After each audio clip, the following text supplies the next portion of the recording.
All right, day 51 since the trip started. We're departing Red Creek. We're gonna head to Sheep Bridge tonight. Curious to see if the hot spring is haggard, because in 2018, the river came over top of it. It was really nasty, unusable. It may be like that, we'll find out. We'll stop, get some water at Tangle Creek. I don't know, 8-10 miles ahead. And we'll be about 145 miles in once we get to Tangle here. So we start right out in this Class 2 Red Creek Rapid, so that's a great way to start the day. I'm gonna leave just the camera on and we're just gonna drag in here and get on our way. It's just been a beautiful trip. Levels are just above 400 now. So we really were able to just follow the flood. You know, it's around 410 right now. That's a good level for me. It'll get me to Sheep. And then just checking my fin here, it can get clogged up. This retractable fin, it goes in and out on a spring. It can get clogged with sand, so I need to make sure we're functional. But yeah, so you know, we came in at 1,000 up at Paulden, and then it went all the way up to 80,000 at the peak, and then we jumped back in around 1,000, at least for the wilderness section. Just trying to be a little cautious with all the rapids not going through there at 2,000 or 3,000 alone. It was too much, but here we go.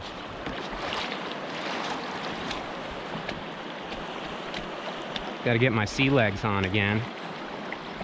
All right, got everything, got everything. Yes, yes, yes. Bags, pack. All right. Oh, it's definitely not over.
I said when we started that we were going to start in one totally different environment and finish in another, and we are certainly doing that. So into the cactus, away from the pine, all the green, out of the snow. North Country's pretty much fully melted off from what I understand now, so I don't think there really are any bumps coming in behind us. The timing is just as I had hoped. I think over the next 5 days, everything just starts getting into levels that are on the lower scale, and I'll be below the dams where that won't really have an effect on me. I am at the mercy of the dams, of course, so we'll see how that goes.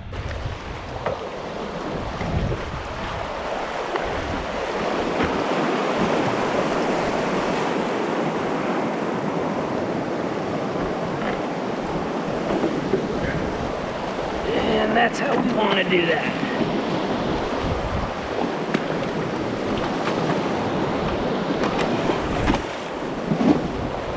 But that's what'll really get you. I mean, obviously I saw it a ways out, so I couldn't get out, but could get out. But yeah, that's nasty. And past this, we're gonna get to Tangle filter water, and then right past that, we're done for the day. We'll hit Sheep Bridge. We are out of water now. Obviously we're standing on water, so it's all good, but I prefer to get it out of something like Tangle. It's just a beautiful crystal clear creek. So, but I see honey badger coming up here in the distance, and check in a moment.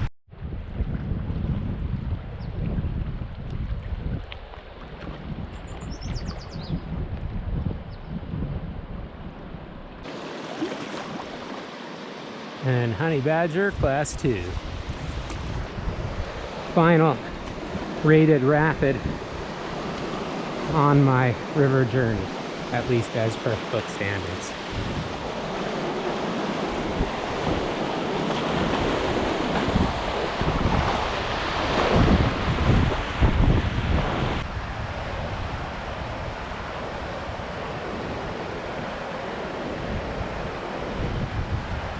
The things people don't see. The hard thing about this board is that if there's wind, I'm gonna go upstream like I am now. And it's just been pounding me all day today, and this is nothing compared to the dams. And so you don't see the 30-minute portage with all this crap dragging it with the bad knee across all the boulders, or just like sitting here in place for 2 hours gently paddling to preserve energy, knowing you won't go anywhere anyway. And that's the thing that makes it, I guess, an expedition, is the endurance to just deal with this stuff. I just enjoy being out, so I just don't fight it, because that's where the grappler will get you. So just kind of just wait until it becomes okay, or else pull off the river and start again in the evening if I have to. I'm like a mile away, but there's nothing I can do. Tangle Creek is coming in right up here on the right, and that will mark 145 miles just up ahead from the beginning of the journey. Here we are at Sheep Ridge.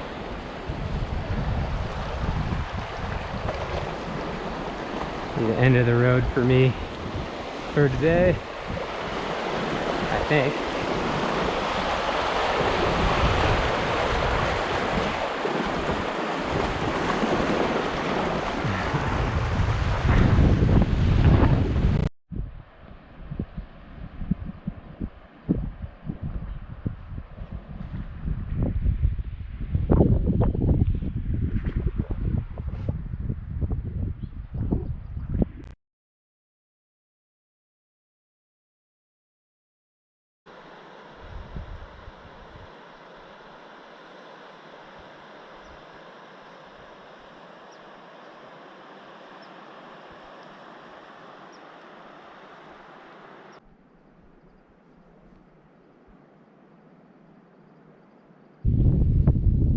So up on the sheep bridge, this was an actual bridge for sheep herders, many of which were Basque in origin and came over from Spain. And as late as 1978, people visiting the bridge still reported Basque herders checking the boards of the bridge. Obviously it's been rebuilt and is used by modern day backpackers and hikers, but pretty incredible that there were sheep herders in the area that needed to build this bridge. And prior to them constructing this bridge, they had a makeshift bridge apparently at Tangle Creek and another floatable kind of deal or something over at Red Creek, because prior to that they were losing sheep as they would have to swim across the river, and so once in a while they would lose one, and so yeah, they were not wanting to lose their sheep, so they built those two temporary bridges, and then later on this more permanent solution came about.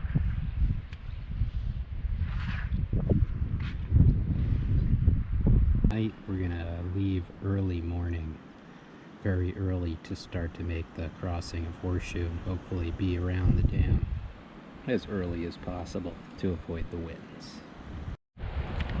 Alright, day 52, I believe, if I'm correct on all of this. I don't even know, but I think so. We're leaving Sheep Bridge, and it's been windy for some reason yesterday morning, this morning, 7:30, extremely early. Tangle's right about 400 now, just to give people an idea of how the river came down. That's not relevant anymore as we're going below the dams. There's some decent hot springs that are tucked up in the desert, up in those hills. A couple was in there last night, so I just left it be, but nice spot. Seems like the flood cleaned up all the trashed out beaches and stuff here too, because it just washed over everything. It's a shame to see these areas where people can get their rigs in and then they just destroy them, obviously, you know.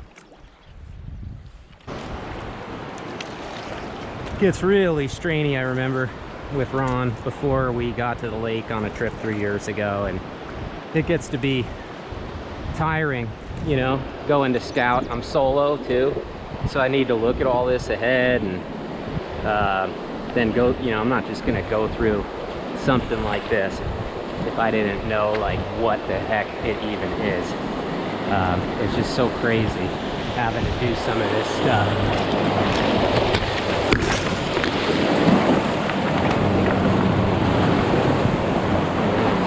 Crash through other branches, crash through more branches. So, you know, that's part of the expedition though of the Verde, is it's a vegetated river. There's no doubt about that.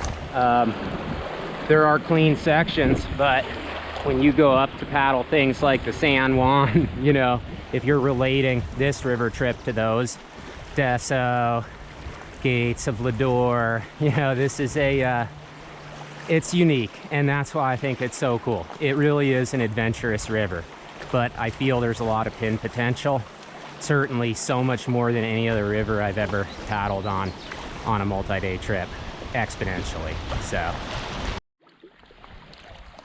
all right, I see the lake on the left. It's so full that it's just beautiful right now, that it's at the same level as the river, and the river is literally just sort of blending in with the lake. It's beautiful. When I came here with Ron, it wasn't like this at all, as described in Jim's book. It was a kind of channelized mud flat, but I believe this is Easter Island or Easter Peninsula with an I that we're going past on the left. I-S-T-E-R. So just kind of stay in the course here and try to hope I get a little more gentle current, but that's coming to an end. So once we're on the lake, I'll check back in here. So we're getting into the proper lake now, but it's so rarely this high. Look at how the trees have bloomed, but they're in the middle of the lake, because there would typically, you'd be sitting under that thing having some water, and it's like this bloomed out tree, all just above the water, the canopies, because they have this whole stringer in here is just all submerged, so it's just like the underwater woods. Okay, now it's about 3 hours of this. So I will check in unless something interesting happens once I make it across. I don't think you can see it on GoPro since it's wide angle, but way out I can see the dam now. The wind is at my back and just literally sailing me across this. I couldn't imagine a more incredible thing to happen than having this wind right now at my back. It's so remarkable. I'm just relaxing, just being pushed across the lake towards the dam at like 3 miles an hour. We got land on the horizon. I've got eyes on our takeout for the portage. You can maybe see the spillway in the dam there, I'm not sure.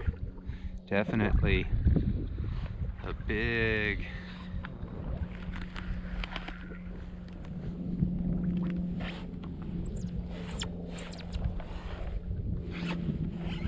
jammer here.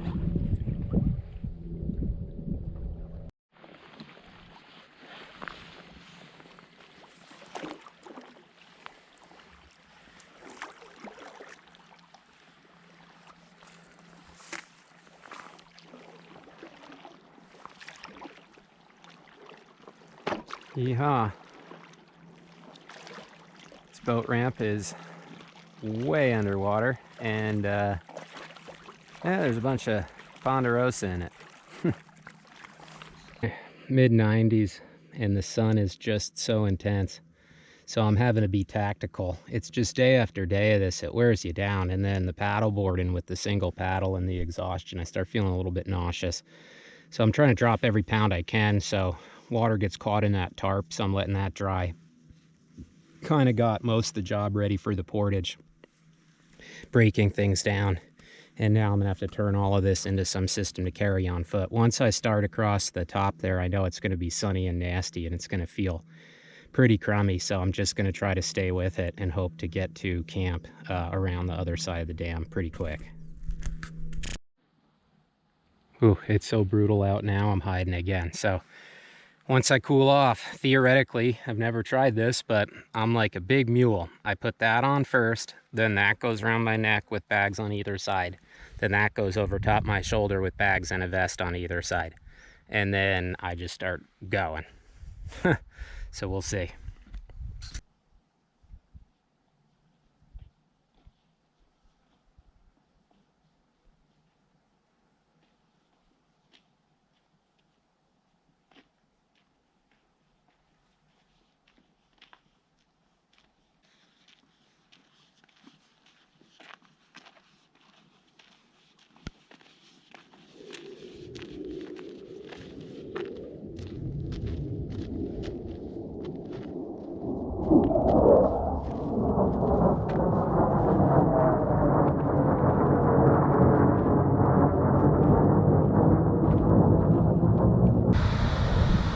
Right below Horseshoe Dam, 150 miles in, for me 155.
All right, day 1.5 million.